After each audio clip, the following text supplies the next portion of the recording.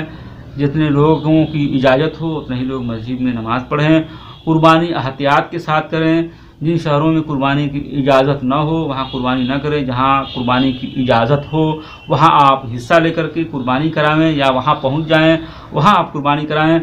اور قربانی کی جانوروں کی نمائش نہ کریں اور اس کا ویڈیو وائرل نہ کریں، خدا کے لیے آپ یہ کام نہ کریں۔ اور قربانی کی گوشت کی نمائش نہ، قربانی کرتے وقت جانور جب آپ قربان کر رہے ہوں اس وقت کا ویڈیو آپ نہ لیں، اس کو وائرل نہ کریں، صفائی ستھرائی کا احترام کریں، ہڈیوں کو اور اس سے خون کو دفنا دیں، صفائی ستھرائی کا اہتمام کریں۔ اس طرح سے آپ قربانی کریں، جہاں جس جانور کی قربانی کے لیے حکومت اجازت دیتی ہے اسی جانور کی قربانی کی جائے اور ساودھانی برتی جائے، احتیاط کے ساتھ کام کیا جائے۔ انشاءاللہ تبارک و تعالیٰ اسی طرح سے آپ جو ہے عید الاضحیٰ کی نماز کا اہتمام کریں، قربانی کرنے کا اہتمام کریں، جانوروں کا نمائش نہ کریں، پردے میں رہ کر کے قربانی کریں، آڑ کر لیں، چاروں طرف سے پردہ لگا دیں تب قربانی کریں۔ قربانی کے گوشت کو اگر کہیں کسی دوست و احباب عزیز و اقارب کو وہاں بانٹنا ہو تو کوشش یہی کریں کہ نہ بانٹنے جائیں، اور اگر جاتے ہیں تو پردے میں کپڑے سے ڈھانک کر کے یا اس کو اچھی طرح سے پیک کر کے اس کو اپنے دوستوں و احباب کے پاس پہنچائیں۔ تمام طرح کی ساودھانیاں اور احتیاط برتیں۔ اللہ تبارک و تعالیٰ حافظ و ناصر ہے ہم سب کا، اور اللہ تبارک و تعالیٰ سے دعا ہے کہ ہم تمام مسلمانوں کو تمام آفت و بلیات سے محفوظ و مامون فرمائے، اور اس مہلک مرض سے وبا سے ہم سب کی حفاظت فرمائے، اور تمام ہمارے ملک ہندوستان کی حفاظت فرمائے، اور ہمارے ملک ہندوستان میں امن و امان اور چین و سکون اللہ تبارک و تعالیٰ عطا فرمائے۔ امید ہے باتیں اچھی لگی ہوں گی، اگر اچھی لگی ہیں اور ابھی تک آپ نے ہمارے چینل اسلام کی باتیں کو سبسکرائب نہیں کیا ہے تو برائے مہربانی ہمارے چینل اسلام کی باتیں کو سبسکرائب ضرور کریں، اور اس پیغام کو دور دور تک بھیجیں تاکہ لوگوں کو جانکاری ہو جائے۔ اور پھر ملتے ہیں اگلی ویڈیو میں، جب تک کے لیے دیجیے ہم کو اجازت۔ السلام علیکم، اللہ حافظ۔